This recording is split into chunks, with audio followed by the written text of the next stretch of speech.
Hi, here we are starting week 4, and I hate to admit it, but I'm losing steam. I forgot to mention that in addition to waking up each morning and saying, "Oh, Z," and then saddling up and getting rid of 10 items each day, and then making an effort to do that more personally so I can be more connected in chesed, and drinking more water because I need to stay hydrated in the desert, I've been doing a daily page of collage art in a little small book. So let me fill you in on my progress. I'm way behind on the 10 things a day.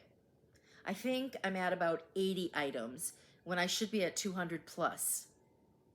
I tried buy nothing for 2 days and found connecting in that way was cumbersome and a time suck. Not doing it. I did give away about 8 things during that time, and I feel pretty good about that. While I'm behind in all those things, I'm ahead in my art book. As I like it so much, I can't stop and keep doing more than one page each day. I will say, though, I have made progress on my water intake. In the work of Musar, or Tikkun Midot, which is Musar with a more mindfulness approach, the primary teaching is about being aware. Being curious as to the ways we act, what we say, our habits and patterns, noticing these with a beginner's mind, learning from what we notice, and mostly trying to do it without judgment. My favorite saying that I learned from one of my teachers is, "Flawed human, holy soul." This week has solidified for me what's something I already know, that my gevura, defined as boundaries or discipline, is way out of whack.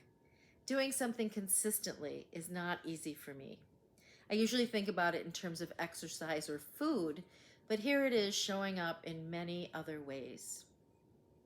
About 20 years ago, my dad and I walked the last 120 miles of the Camino de Santiago in northern Spain. On the first day of our walk, I met Georgianne. She was from France, and neither one of us spoke the same language or could talk with one another. But I learned a lesson that I think applies to this idea of discipline, and I think of often. When we were going uphill, I slowed down and huffed and puffed my way up the trail, and on the downhills I sped up and bounded down.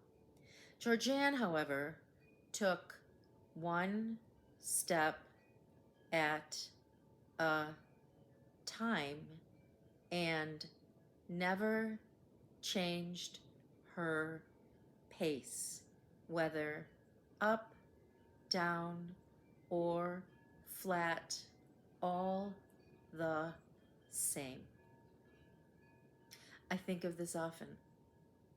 It's about staying the course, one step at a time, not speeding up like I'm doing in my art book, or slowing down my 10 things a day.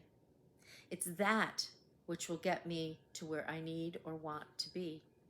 Haha, the tortoise. But what about the fact that I'm behind?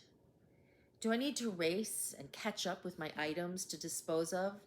Or slow down and wait with my art book until the days catch up?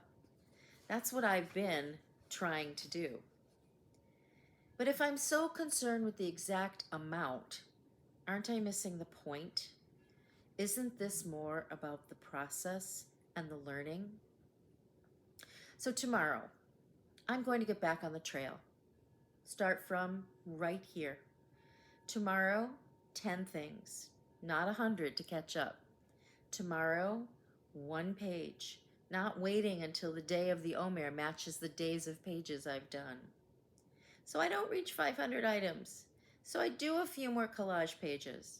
So I stop by nothing and find another way to gift more personally. All of this is working my discipline muscles. And it's the daily action, not the end amount, that is more important.